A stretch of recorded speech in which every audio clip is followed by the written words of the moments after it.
Hi good morning. எல்லோரும் எப்படி இருக்கீங்க? இன்றைக்கி நம்ம சுரக்காய் தோல் வச்சு ஒரு துவையல் எப்படி செய்யுதுன்னு பார்க்கலாம். தேவையான பருப்பு சுரக்காய் தோல், தேங்காய், கருவேப்பிலை, கொத்தமல்லி, பருப்பு, காஞ்ச மிளகாய் தேவையான ஒரு பேனை ஹீட் பண்ணி அதில் கொஞ்சமாக ஆயில் சேர்த்துக்கலாம். எண்ணெய் காஞ்சதும் காஞ்ச மிளகாய் சேர்த்துக்கலாம். எடுத்து வச்ச புளி சேர்த்துக்கலாம்.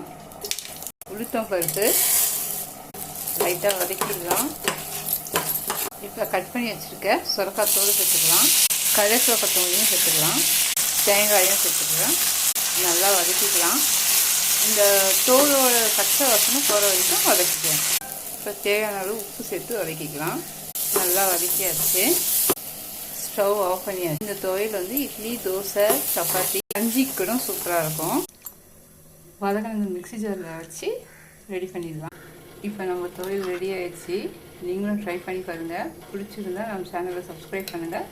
மறக்காமல் கமெண்ட் பண்ணுங்கள்.